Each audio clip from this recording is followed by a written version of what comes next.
ସ୍ୱାଗତମ୍। ଆଜି ଆମେ ଓଡ଼ିଶାର ଛୋଟ ଆଉ ମଧ୍ୟମ ଉଦ୍ୟୋଗ ମାନେ ଏସ୍ଏମ୍ଇ ଗୁଡ଼ିକର ଡିଜିଟାଲ ଯାତ୍ରା ବିଷୟରେ ଗୋଟେ ଗଭୀର ଆଲୋଚନା କରିବା। ହଁ, ନମସ୍କାର। ଆମ ପାଖରେ ଯେଉଁ ତଥ୍ୟ ଅଛି ସେଥିରୁ ଏ କ୍ଷେତ୍ରର ଆହ୍ୱାନ ଆଉ ସୁଯୋଗ ଦୁଇଟା ଯାକ ବିଷୟରେ ଜଣାପଡ଼ୁଛି।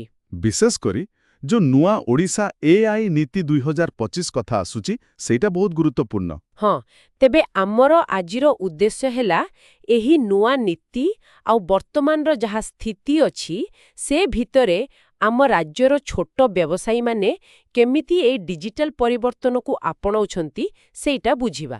ନିଶ୍ଚିତ ଭାବେ ଏଇଟା ଦେଖନ୍ତୁ, କେବଳ ସେମାନଙ୍କ ପାଇଁ ନୁହେଁ, ପୁରା ଓଡ଼ିଶାର ଅର୍ଥନୀତି ପାଇଁ, ତାର ପ୍ରତିଯୋଗିତା କ୍ଷମତା ପାଇଁ ବହୁତ ଜରୁରୀ। ଆଚ୍ଛା।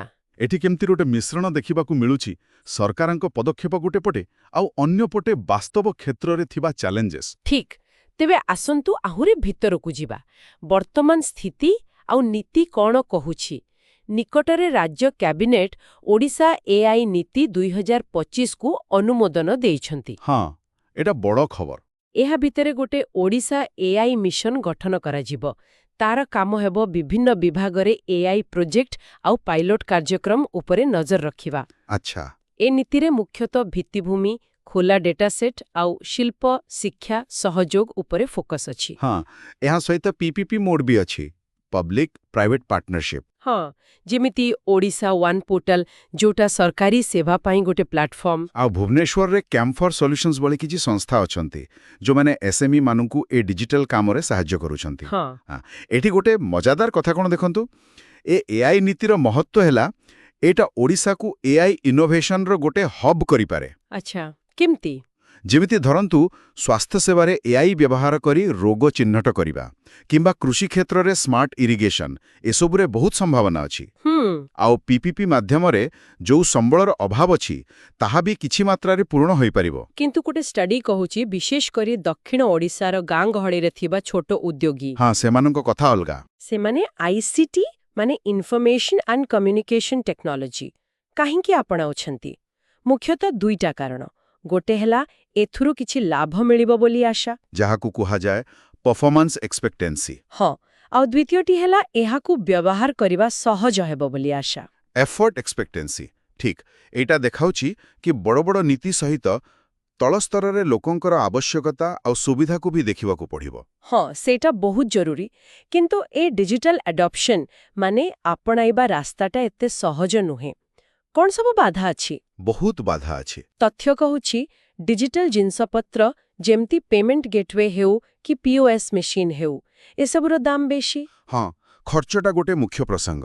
ଆଉ ଯେଉଁ ଅଲଗା ଅଲଗା ସିଷ୍ଟମ ଅଛି ସେଗୁଡ଼ାକୁ ଏକାଠି ଚଲେଇବା, ସେଥିରେ ବି ଜଟିଳତା ଅଛି। Integration problem. ତା ସହିତ ଆଉ ଗୋଟେ ବଡ଼ କଥା ହେଲା ଡିଜିଟାଲ ସାକ୍ଷରତା। ହଁ, ବିଶେଷ କରି ଗାଁ ଗହଳିରେ। ଆଉ ଭାଷାଗତ ସମସ୍ୟା ବି ଅଛି, ବେଶୀ ଜିନିଷ ଇଂରାଜୀରେ। ଠିକ୍, ଓଡ଼ିଆ କଣ୍ଟେଣ୍ଟ କମ୍। ଆଉ ଗୋଟେ ସାଇକୋଲୋଜିକାଲ ବ୍ୟାରିୟର ବି ଅଛି, ପରିବର୍ତ୍ତନକୁ ବିରୋଧ। ଲୋକ ସହଜରେ ନୂଆ ଜିନିଷ ଗ୍ରହଣ କରନ୍ତିନି। ସତ୍ୟ କଥା। ଏଇସବୁ କାହିଁକି ଏତେ ବଡ଼ ସମସ୍ୟା ହେଉଛି? ଗୋଟେ କାରଣ ମୋତେ ଲାଗୁଛି, ଅନେକ ଏସ୍ଏମ୍ଇ ଖାଲି ଟେକ୍ନୋଲୋଜି କିଣିବା ଉପରେ ଧ୍ୟାନ ଦେଉଛନ୍ତି, ହେଲେ ସେଇଟାକୁ ନିଜ ବ୍ୟବସାୟର ଷ୍ଟ୍ରାଟେଜି ସହ କେମିତି ଯୋଡ଼ିବେ ସେ କଥା ଭାବୁନାହାନ୍ତି। ଆଚ୍ଛା। ଫଳରେ ଯେଉଁ ପଇସା ଲଗାଉଛନ୍ତି ତାର ପୁରା ଫାଇଦା ପାଉନାହାନ୍ତି। ଆଉ ଗୋଟେ ବଡ଼ ଅସୁବିଧା ହେଲା ଆର୍ଓଆଇ ମାନେ return on investment. A digital କାମରୁ ପ୍ରକୃତରେ କେତେ ଲାଭ ହେଲା ସେଟା ମାପିବା ପାଇଁ କୌଣସି ସ୍ପଷ୍ଟ ମାପଦଣ୍ଡ ବା କେପିଆଇ ନାହିଁ। ଠିକ୍। ଏହା ସହିତ କିଛି ଛୋଟ ବ୍ୟବସାୟୀ, ସେମାନେ ଟିକସ ଆଉ ଏ ସ୍ୱଚ୍ଛତା କଥାକୁ ନେଇ ବି ଟିକେ ସନ୍ଦେହରେ ଅଛନ୍ତି। ବୁଝିଲି। ଏସବୁ ବ୍ୟବସ୍ଥାଗତ ସମସ୍ୟାଗୁଡ଼ିକ ବୋଧେ ଛୋଟ ବ୍ୟବସାୟ ଉପରେ ବେଶୀ ପ୍ରଭାବ ପକାଉଛି। ନିଶ୍ଚୟ। ତାହେଲେ କ'ଣ ଖାଲି ଆହ୍ୱାନ ଓ ସମସ୍ୟା, କିଛି ସୁଯୋଗ ନାହିଁ? ନା, ସୁଯୋଗ ବି ଅଛି। ଯେମିତି ଆମେ କଥା ହେଉଥିଲେ, ଏଆଇ ନୀତିଟା ଓଡ଼ିଶାକୁ ଗୋଟେ ଇନୋଭେସନ୍ ହବ୍ କରିପାରେ। ହଁ। ଆଉ ଡିଜିଟାଲ ଏମ୍ଏସ୍ଏମ୍ଇ ଭଳି ଯେଉଁ ଜାତୀୟ ସ୍ତରର କାର୍ଯ୍ୟକ୍ରମ ଅଛି ସେଥିରେ ଯୋଡ଼ି ହେଲେ ଇ କମର୍ସ ମାଧ୍ୟମରେ ବଡ଼ ବଜାର ମିଳିବାର ସମ୍ଭାବନା ଅଛି। ଠିକ୍। କିନ୍ତୁ ଯଦି ଆମେ ପୁରା ଚିତ୍ର ଦେଖିବା, କିଛି ଗ୍ୟାପ୍ ବା ଶୂନ୍ୟସ୍ଥାନ ବି ତ ଅଛି। ହଁ, ସେଇଟା ବି ଗୁରୁତ୍ୱପୂର୍ଣ୍ଣ।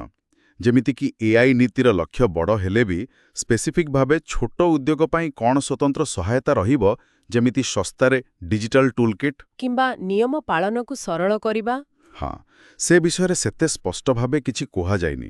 ଆଉ ଗ୍ରାମୀଣ ଏସ୍ଏମ୍ଇଙ୍କ ପାଇଁ ମୌଳିକ ଡିଜିଟାଲ ସାକ୍ଷରତା, ସେଥିପାଇଁ କୌଣସି ବଡ଼ ଧରଣର ରାଜ୍ୟସ୍ତରୀୟ କାର୍ଯ୍ୟକ୍ରମ ବିଷୟ ବି ସ୍ପଷ୍ଟ ସୂଚନା ନାହିଁ। ଆଉ ଗୋଟେ ଚିନ୍ତାର ବିଷୟ ହେଲା ଡାଟା ସୁରକ୍ଷା। ଏସ୍ଏମ୍ଇ ମାନଙ୍କର ଡାଟା କେତେ ସୁରକ୍ଷିତ? ଏକଦମ। ସେଥିପାଇଁ କୌଣସି କାର୍ଯ୍ୟକ୍ଷମ ଗାଇଡଲାଇନ୍ସର ଅଭାବ ରହିଛି। ତେବେ ଏସବୁ ଆଲୋଚନାରୁ କ'ଣ ସମାଧାନର ବାଟ ବାହାରୁଛି? କିଛି ସୁପାରିଶ? ହଁ, କିଛି କଥା ତ ସାମ୍ନାକୁ ଆସୁଛି। ପ୍ରଥମ କଥା ହେଲା, ଛୋଟ ବ୍ୟବସାୟୀଙ୍କ ପାଇଁ ଟେକ୍ନୋଲୋଜି, ଯେମିତିକି CRM କି ERP ସଫ୍ଟୱେର୍, ସେଗୁଡ଼ିକରେ ସବସିଡି ଦେବା ଦରକାର। ଆଚ୍ଛା, ଗୋଟେ ଭଲ ପ୍ରସ୍ତାବ। ଆଉ ଭାଷା କଥା? ସେଇଟା ବହୁତ ଜରୁରୀ। ସରକାରୀ ପୋର୍ଟାଲ ହେଉ କି ଟୁଲ୍ସ ହେଉ, ସବୁ ଓଡ଼ିଆରେ ମିଳିବା କଥା। ହଁ। ଏବଂ ଏସ୍ଏମ୍ଇ ମାନଙ୍କ ପାଇଁ ନିର୍ଦ୍ଦିଷ୍ଟ KPI ମାନେ କାର୍ଯ୍ୟଦକ୍ଷତା ମାପଦଣ୍ଡ ତିଆରି ହେବା ଦରକାର, ଯାହାଦ୍ୱାରା ସେମାନେ ଜାଣିପାରିବେ ଡିଜିଟାଲ ଇନଭେଷ୍ଟମେଣ୍ଟରୁ କେତେ ଫାଇଦା ରହୁଛି। ଠିକ୍। ତେବେ ମୋଟାମୋଟି ଦେଖିଲେ ଓଡ଼ିଶା AI ନୀତି ଆଣିଛି, PPP କଥା କହୁଛି, ମାନେ ଆଗକୁ ବଢ଼ିବା ପାଇଁ ଚେଷ୍ଟା ଚାଲିଛି। ଏଇଟା ତ ଭଲ କଥା। ନିଶ୍ଚୟ ଭଲ କଥା।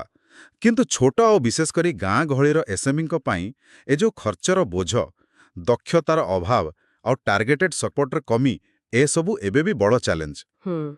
ଓଡ଼ିଶାର ପୋଟେନ୍ସିଆଲ ବହୁତ ଅଛି, କିନ୍ତୁ ସେଇଟାକୁ ସତରେ ପରିଣତ କରିବାକୁ ହେଲେ ସଠିକ୍ ଆଉ ଫୋକସ୍ଡ ପଦକ୍ଷେପ ନେବାକୁ ପଡ଼ିବ।